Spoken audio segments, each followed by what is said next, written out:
teach your child to eat a healthy, well balanced diet. Now,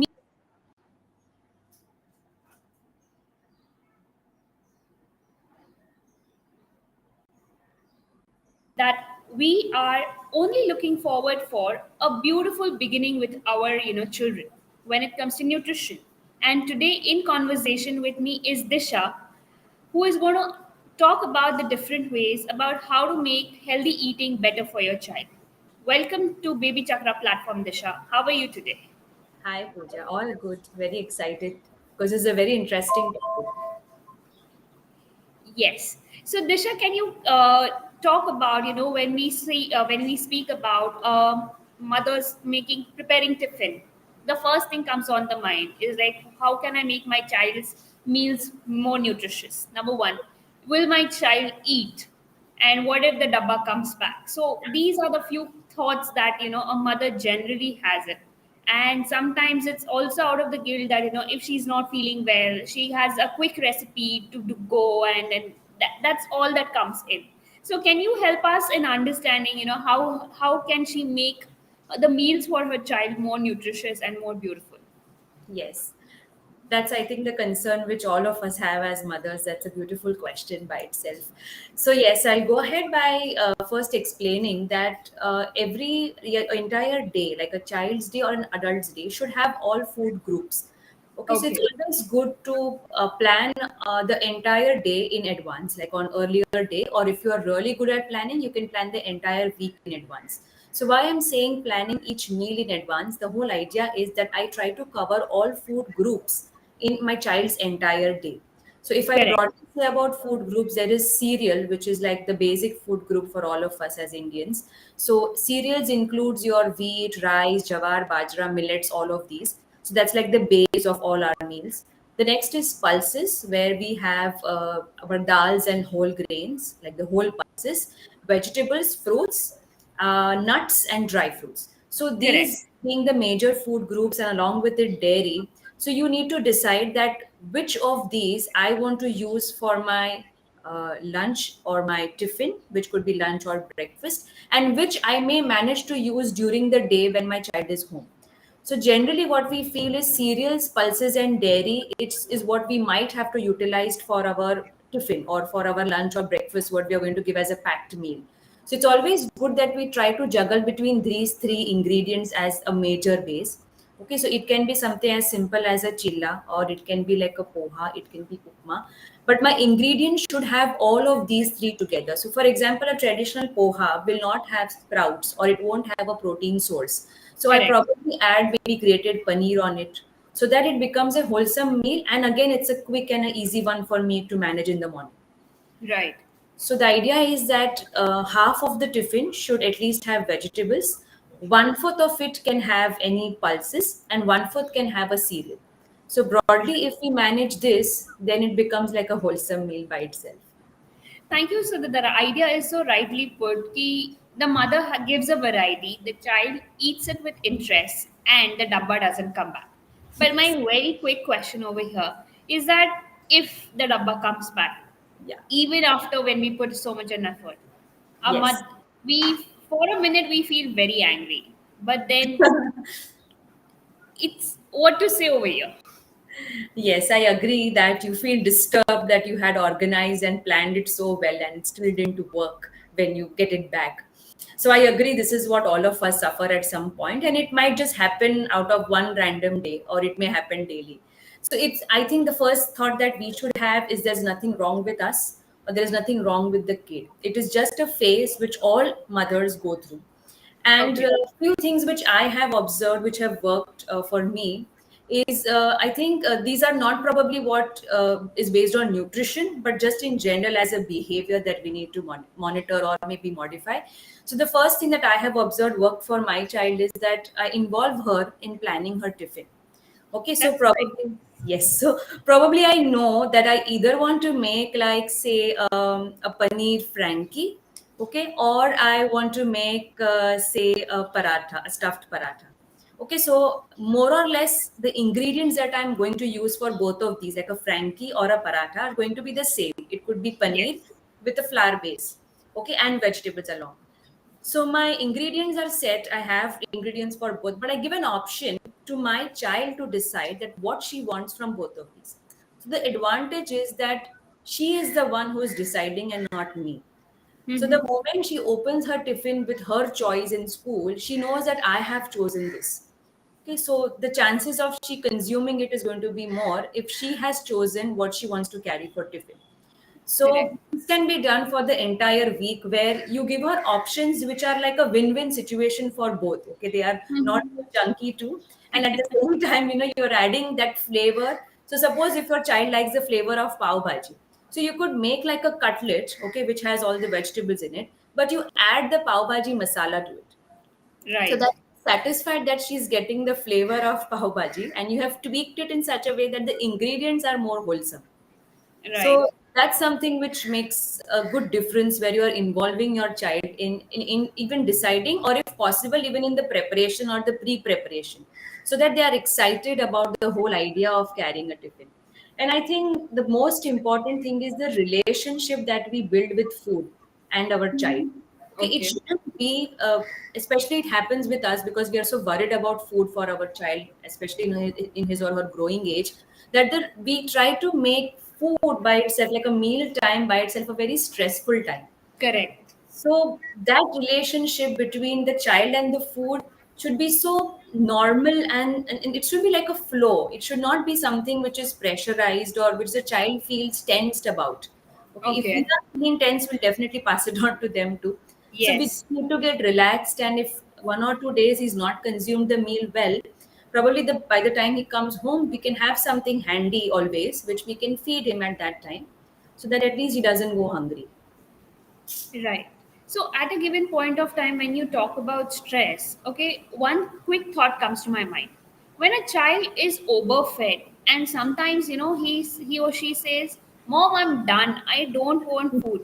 And dinner time, especially, we are like, "नहीं, आपको खाना ही है, आपको खाना ही होता है," and you won't sleep well, and then we are like, forcing the child to eat, and they're like, no, I don't want anything. So should we like listen to our child at that point of time? Because most of the moms feel that guilt, कि वो भूखा सोया है and he's Yeah. not having correct food, jaldi so gaya. So how does a mom overcome this guilt? Yes, I agree. Even I have gone through this where I feel that she has an appetite of two rotis, but she's had Correct. only one roti. So I agree. This is a phase where we feel we should feed them, and sometimes we are overfeeding them in that bargain. But the whole idea is that we need to understand there is a close communication between our brain, our Mhm. senses, which allow Okay. us to eat food or make us feel hungry, and your juices, which are secreted in your stomach. So there's a very close connection. So if Correct. at a point your child has realized that he's full, maybe he's not, but he feels he's full, he's attained satiety. So we should agree to that, accept that. The reason being that that is a sense which he has to develop, that okay, I am hungry, okay, I am full. Once he is Right. able to decide that, in future for him it is very good because he will not be in a phase where he's overeating. Mm-hmm. So the moment he says he's full, we need to stop. We may need a meal within an hour, or we must keep a meal ready to feed him again when he says that he's hungry. But we should allow this phase of feeding to be child led, where they are deciding if they are hungry or not, or if they are full or not. Many times it happens we either divert them and try to finish whatever we had served them in their plate. So I feel, in fact, from the moment we serve them in their plate, okay, from the time they start understanding, that should be child led. That he decides, okay, he himself chooses to take, 1 spoon of the vegetable, 1 scoop of the dal, and one roti in his plate, and he starts his meal. So that entire phase should be like how an adult would do. So that Correct. gradually he understands that okay, I am hungry, and okay, I'm full, and this is what my appetite is. Right. That brings me to another question, Disha. This is very interesting. Okay. What happens is when we start complementary feeding, or when we are weaning our child from breast milk, 6 to 12 months, we make them eat a variety of food, right? 1 year of age to 2 years of age is like an experiment. Now we are using salt and sugar, and different tastes are coming in. using garam masala, sweet, salty, bitter, sour. But if a child dislikes any particular taste, we are so much behind that person. Arey, you thoda sa kha lo, you might like it. When he's saying no, we don't try and give them a listening ear. As a mother, I feel that we are not doing anything wrong. But over a period of time, if that sense of eating a new dish doesn't develop at a young age, then we feel that society क्या बोलेगी, and balance eating में से एक component निकल जा रहा है. So how to incorporate the disliked food in a child's diet? Can you show us some tricks over here? Yes. So I agree that there are phases where still even as adults we don't like certain foods. In Yes. fact, as a part of taking history for patients, we ask them, what are your likes and what are your dislikes. So you do have, you can say like certain foods to which you are more attracted and certain which you would not like. So one easy trick to introduce a new food would be that you always introduce a new food with something that they like. Mm-hmm. So what my daughter also says is, okay, first I'll eat what I don't like, and then I'll eat what I like, so that my final taste is what I like. So What that you is like. one thing where you ask them to at least taste what is served. It's not necessary that they need to fill themselves up with that. Okay, it is just about taking a bite, accepting that bite, not saying anything, not showing an emotion to it, and then giving them something that they like. So that is a Correct. way in which at least they'll have a habit of trying. Right. Second way is something really funny, but I think it works, that you allow them to eat meals at either your neighbor's place or, allow them to have food prepared by someone else other than you or the one who always prepares the meals. The benefit is that it may be the same vegetable, but I may make it in a different way and you may make it in a different way. So that thought has to come to a child that the same vegetable can taste differently when it is cooked in a different way. Correct. So you should allow them to eat meals probably at their nanny's house once, at with daddy once, and once when you have cooked. So that the same bindi they know can be made in three different ways. So that's how Also, when they share tiffins in school, this is what happens. Many schools Yes. also have a habit of sending meals in rotation. Again, Hmm. the benefit here is they are getting a variety to taste, and there they have to eat. Being in a discipline. So that's another way in which where we can ensure that they are at least having a habit of trying new things. Also, Right. we shouldn't get disturbed if they are not trying particular things in a particular age, because it's never late. Okay, even as adults, we sometimes still have aversions. We may try foods. So it's not that by a particular flavor we are missing on the nutrients. Okay, if the Okay. food groups that I spoke about, the cereals, pulses, vegetables, dals, dry fruits, and nuts, if these food groups are in some way covered, we shouldn't be worried about the flavor, because the flavor may not have an impact on the nutrition content as such. Correct. Now, a mom says that, my child likes to eat pizzas, Hmm. homemade pizzas, roti pizzas, vegetable paratha, but he dislikes the regular dal chawal. If I make a pulao, if I make a biryani, the child is going to happily have it. But if I give him the dal chawal or if I give him like roti sabzi, he's going to dislike. So Hmm. my menus are always these fancy, and I am how much ever I convince my child, the child is saying no. So, is this the correct way of my child eating out? Yes.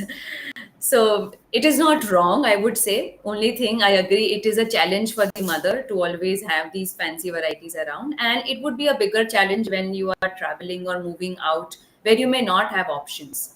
Right. So again, the trick of giving him dal rice one katori, like first finish dal rice one katori, then you will definitely get your roti pizza. So that he gets into a habit that I will not always get my favorite thing to fill myself up. I may have to eat something which I don't like, and Mhm. then I can fill myself up with at least one thing that I have liked. Though if I look at it nutritionally, she's not missing on any nutrient which she's giving to her child, because as she said, she's considering that those meals are also made in a healthy way. But yes, Yes. the dal may be missing in, like, the protein content may be slightly lower in the options which she mentioned. So that then you'll have to ensure it comes in some way. Like if you like sprouts, you give it separately as sprouts, or in other meal you can cover up for that dal. Okay, in some Mhm. other way. Or if it's a rice item that he likes, then you can maybe make it into a khichdi. Or dals can also be very easily blended in soups. It doesn't give any particular flavor. Even when you stuff your parathas, you can use dal as a stuffing. So if Stuffing. you add, yeah, if you add flavors which he likes in that dal, so you can put it as a stuffing.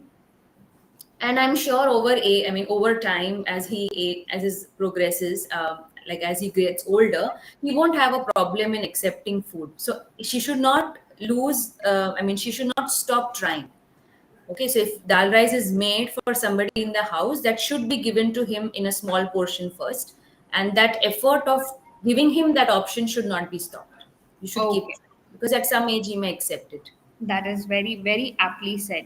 Nowadays, we are having too much of packaged foods coming in for babies. Okay, and they are wholesome. They do not have any preservatives. They have most natural flavors. But would you recommend them to be used on a regular basis? Yes. And would they be taken in the eating healthy way balance?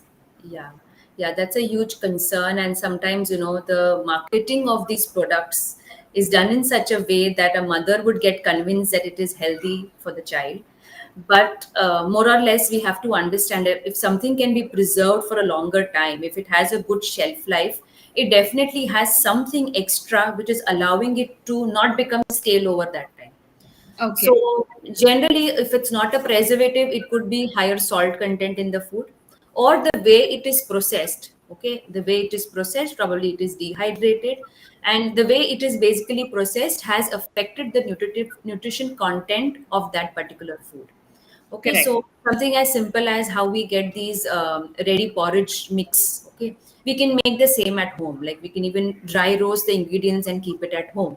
So I would definitely not consider them as a part of healthy eating. It can be a convenient food which you may want to use while you are traveling, or you happen to be out. You just keep them around with you, but you cannot harp on them for meeting your child's nutrition requirement. Okay, that was an interesting conversation, Disha. And last, mother asks one question to you that, I have been trying to convince my child to eat well, but she only portions out a small thing and then the rest she doesn't take her food. She's neither underweight nor she's overweight, but I feel that she's very, very lean for the children of her age. Should that be my concern? But I try and give her balanced meals. Okay. What's your take? Yeah, that's great. So the portion, from what conversation we have right now with her, we won't know whether the portion as such is enough for her or not. But she can judge from these few aspects. One thing, how is her stamina through the day? If you feel she's not getting tired, like she's not asking for going for a nap, or overall she remains, her energy levels don't drip through the day, because as a child it should not. So then definitely her body is getting what she needs, and then she shouldn't be worried. What other things I definitely would recommend for everyone to observe is to observe your child's urine and to observe your child bowel movement, because that's a very easy indicator to tell us if they are well hydrated, or they're Okay. taking, and also if they're taking enough fiber through the Okay. vegetables and fruits. So Yes. if these two things, so color of the urine should be transparent to light yellow. Okay, if that is not, then it may be that the child is eating well, but he's not well hydrated. So even Mhm. that would be a concern. Okay, so normally, once they have been trained to use the washroom on their own, we don't happen to check the color of the urine, but just casually we can make it a habit to go and check before they flush, so that we can easily observe if they are well hydrated or not. And for the bowel movement also, if you feel that she has problem while defecating, or it's painful sometimes, or she doesn't go for more than 2 days, then you must ensure that you are adding fiber in the form of like papaya, which can be simplest, or leafy vegetables, or any form of vegetable as such. Okay, so that we are sure that at least the basic, the basic health, the basic parameters of health are maintained. So I think she shouldn't be worried if the stamina is okay. If required, she could do a basic CBC to check for her hemoglobin. So if that is also okay, then definitely that's an indicator that overall the child is doing well. That is a wonderful answer that you have given. Disha, if any mother has to catch you on the social media, can you please share your Instagram handles so that these mothers can Yes. come to you for one-on-one consults? Yes, it's Nutrient Insights. So I believe in sharing insights on various nutrients. That's how they can remember it. Nutrient insights. Okay. Disha, thank you for taking your valuable time and sharing these lovely 6 ways to teach to have a mother how to balance a meal for a child. And what I believe is that these are small things, but which we may often miss out because we have a set routine.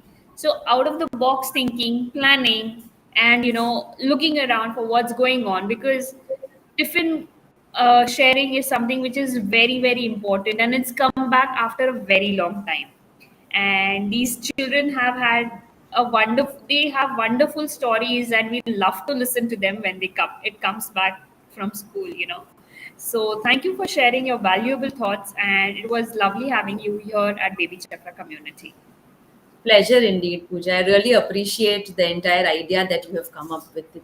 I'm sure it's going to help a lot of parents. Definitely. And at this National Nutrition Week, we are trying to focus on giving healthy meals, measurable ways in our understanding that it makes it much much better for children, and definitely helping all the moms out here at the community so that you have a beautiful smile at the end of the day. That's great. Yeah, thank you so much. Pleasure indeed, Pooja.